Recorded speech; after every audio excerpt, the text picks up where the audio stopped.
Hi, I'm Caroline Rothstein, and this is Body Empowerment. This is the second part of a two-part episode on seeking help.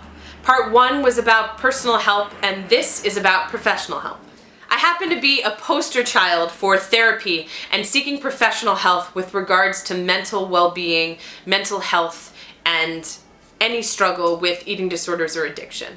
When I was struggling with an eating disorder, I had a psychologist, a psychiatrist, an eating disorder specialist, a nutritionist, another nutritionist, and then in college, I went through multiple different therapists and psychologists, and since college, depending on where I've been at mental health-wise, I've revisited some of the psychologists of my past, and I've also experienced bodywork specialists, somatic experience coaches, as well as biosync professionals and people that do energy work.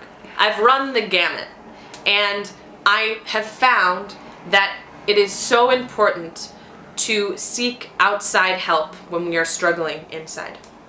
There are so many ways in which professional help differs from personal help and your personal support group that you put together.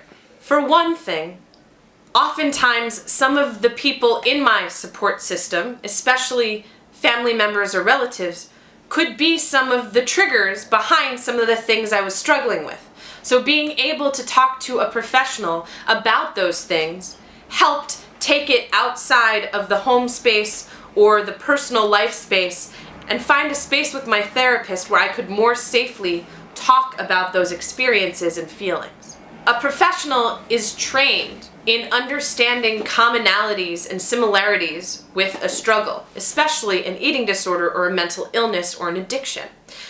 This is not to say that family and friends can't offer amazing and loving support, but a professional who's been trained to understand recognizing symptoms or understand causes behind some of these addictions and illnesses can really help you sort through the healing and recovery process. It's also important to find someone outside of yourself. And the best way I can explain this is to use the theater. For example, I'm a solo performer, and I happen to have a one-woman play called Faith about my experience having and recovering from an eating disorder.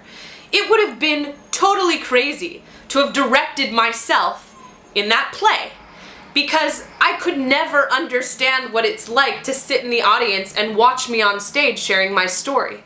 Having my director available to work with me through the editing process and the rehearsal process and the production process was monumental, because she was able to help direct me through my performing.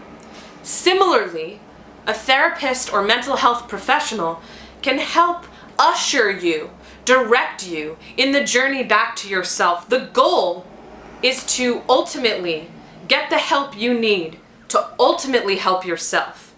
And that's why going outside to seek that help actually brings you back to yourself. Thank you so much for tuning in to this episode, part two of two-part episode on seeking help, both personally in part one and professionally in this episode. Please subscribe to my channel, Caroline Rothstein TV, and you can find me on Twitter, Instagram, Facebook, and my website, all listed below.